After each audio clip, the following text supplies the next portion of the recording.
right, we're here at Rock and Shock. We're joined by Tony Todd. How you doing? I'm doing another self-portrait, number 19. Yes, I see this graffiti all over here. Oh, it's great. That's you could probably, you know, when you leave, someone's going to sell this now. This shit, right? Like, drawn by Tony Todd. I might take it up on eBay.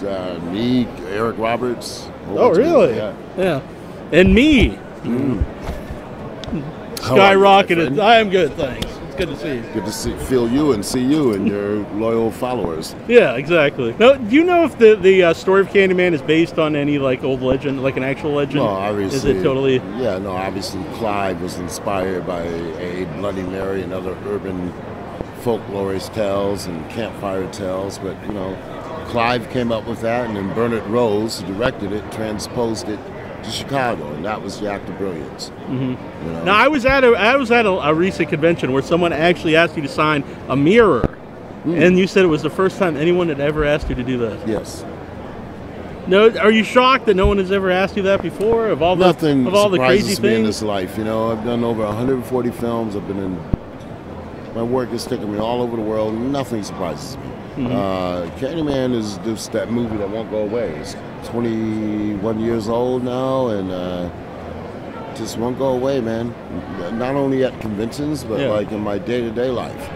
I work in LA, which is one of the most jaded places in the world, and people actually wave at me when I'm stopped in my car, or when I go to the supermarket at midnight to get simple things like toilet paper and tuna fish. Yeah. Now you got a new movie out here.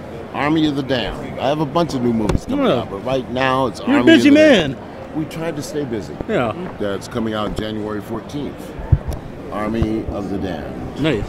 Oh, so we got quite a cast here. Michael Berryman. Yeah. Tony, Joey Fatone. Yes. Mm-hmm. He sings all the time. Does he? Even on set? Yeah. Yeah. Maybe this could be like the new boy band. You, Michael Berryman, Joey Fatone. Yeah, that's an idea. Yeah, it's not a good idea, but it's an idea. Yeah, Michael Berryman is the lead singer. I got it. And Sully, of course, you know. We used 2 of his songs from Godsmack in the movie. Nice. Yeah. So it's pretty complete. I like your hat. It's very much. She hand painted cool. this hat. Is that right? You're very talented. I really like it. That's awesome. That's fucking fantastic. Yeah. About road cops gone horribly bad. That's all you need to know. 90 minutes. Bad cops. Yeah. The baddest of the bad. Baddest of the bad cops. Yeah. I play the head of the SWAT team. Which I'm already bad. Yeah. January 14th, video on demand. And then, DVD. We have 150 territories already, which is pretty impressive for an independent film. Do you think video on demand's really helping independent I personally films? don't like the model. You don't? Okay. No, that's like giving it away for free. Because once you do that, then anybody can bootleg it. Oh, I did a movie last year called Sushi Girl, which had a lot of buzz. Huh? It had a lot of buzz. Yeah, it did, but then we lost money when the first earnings report came out because it was the #1 bootlegged film in December of last year. Sounds impressive, but trust me, as executive producer, it's not. And what do you think about Netflix and Redbox? Do I love it? As an actor, no, I don't, because we love the old salad days of people renting movies for $5.99 a night. Because my union, Screen Actors Guild, we get a cut of that. So we've seen our residuals steadily decrease. But as a consumer, it's great for people that, and families that just want movies, right? And entertainment. And, the more times it's seen, it's good. But filmmaking is a business. And, in order to keep it fun, you got to be able to feed yourself. And I like to eat. I eat very well anyway, so it's good. I do too. I don't know if you can tell or not. No, I couldn't. I thought it went all to your hat. It's all to the head. That's why it's such a big hat. Yeah. What are the other films coming out? I had a film called Unbroken coming out, directed by Paul Moore. It's shot down in Richmond. Awesome film. I did a film called The Disappearance for Body Glove Entertainment. It's coming out in the spring of next year. I got a busy slate, and I'm booked already for next year. Nice. Now, are you a horror movie fan yourself? I'm a movie fan. Okay. I'm a movie fan. I love movies. I grew up watching classic black and white films with my aunt who raised me. And we would watch a movie every day, and then we would talk about it. And that's where the first love of cinema got into my bones. What were some of the first movies that you remember watching that really got you into it? John Garfield. Anything John Garfield did, you know. And William Holden, Sunset Boulevard, all the Billy Wilder films, Sabrina, Humphrey Bogart, then, you know, Asphalt Jungle, film noir, classic gangster films, and Abbott and Costello Meet Frankenstein. It's an excellent movie. Yeah. He doesn't like that. It's great. You know, when we were kids, oh yeah, Abbott and Costello Meets Frankenstein is coming on today. You gonna check it out? Check it out, check it out. This is before social media and Twittering and shit. We actually had conversations with people. Your friends were your actual friends. So my question is, you said you've been in over 140 films, correct? What are the films you've done that you have the most pride in? They're all like children. I like them. You know, I did a Western, 3 TV movies called Black Fox with Christopher Reeve, rest in peace. I had a wonderful time on that, 9 months of my life. I've gone to Africa 3 times with my film work. I've been to Paris 6 months doing a film called The Secret. Star Trek was an amazing experience, stepping on board the Enterprise. I've done some small independent films that are not horror, but they're dramas, like Driven, which is about LA cab drivers. Just good ones. And there's been a few that I wish I hadn't done, but you know, it's a very small percentage. The ones that I love that I will never forget. You say you grew up watching movies with your family? Yeah, with the woman that raised me specifically. Okay. My auntie. Did she get to see you, take off as an actor? Yes, that's one reason why the Western was so special to me, because she'd never been on a plane in her life. I flew her first class up to Calgary where we shot. She's nervous wreck. I picked up at the airport, she's still shaking, right? Yeah. For 2 weeks, she sat on the edge of the frontier in her little lawn chair with the biggest smile on her face, because Westerns was her favorite, and her baby boy was riding a horse with a gun and a duster and a hat and cowboy boots. And she was so proud, and I was happy, and it was that moment where I knew that I was always going to be a working actor. It's a great story. Thank you. Yeah. It's a true story. Yeah, that's what makes it great. Who are some of the actors, actresses, people you've worked in the business who you truly, truly enjoyed, and why?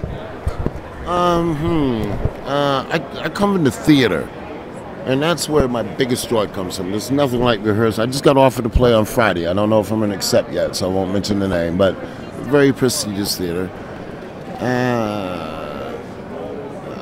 Charlie Brown was an actor that you don't know. He's deceased now. I learned more from working with him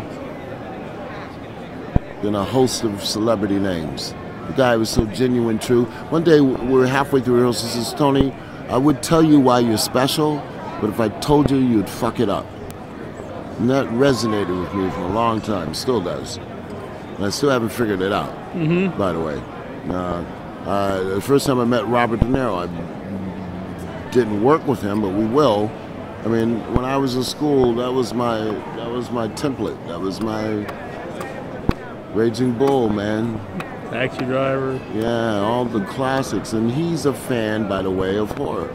Really? Yeah, he says... he hasn't really done very many either. No, well, he did Angel Heart. Angel Heart. He says to me, "Tony, are you kidding me? I love Candyman. This coming from a guy that like a taxi driver, deer hunter, Raging Bull." So everything is in perspective. As long as you don't get a big attitude and think just because I'm on some TV series for the CW and that your world is all about you, then there's no room for growth and interaction with somebody and being surprised. If you know what I'm saying. Yeah. I'm not in Twilight.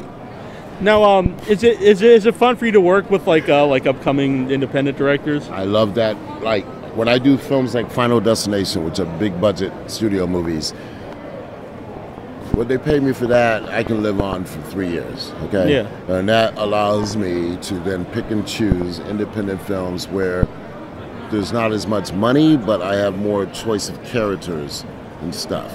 And also like riding in on the horse and saving the day. Yeah, because yeah. my name has some value and I get some movie deals. Or gets the deal done. Yeah. You know? And do you think you're a good, you're a good, you can like a judge of like a director, like since you've been around so long, like this guy, even though he's just starting out, but he's got, well, he knows it's all what he's about doing. The script first. Everything starts with the word. If I don't respond to that, then I always talk to my director over the phone. That movie Unbroken, the director is wandering around here. He and I became good friends, and that's important. You get a relationship like John Huston to Humphrey Bogart. Those guys hung out, they hunted, they fished together, okay? So then when you shoot the movie, it's a shorthand, it's a simplicity of communication. So yeah, I have faith. I'm a man of faith. Sometimes, most of the time it's turned out right. A couple times, you know, can't win at craps all the time. But you can have fun placing the bet. Have you ever thought about directing yourself or any films? Yes, that's coming up.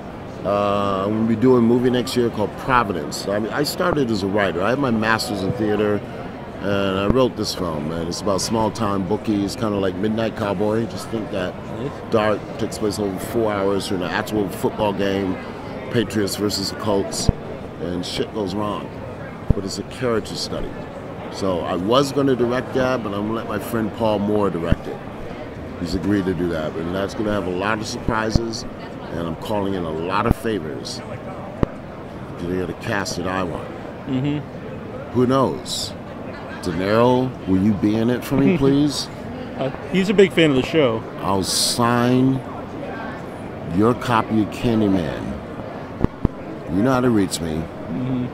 I think it's sold. We want to thank you for talking to us. It's been sweet. Yeah? Yeah, you're the man. You said it was going to be 45 seconds, though. Yeah. You lied. Yeah. You fucking lied. If I told you were going to talk to me for 15 minutes, you would have said no. Thank you.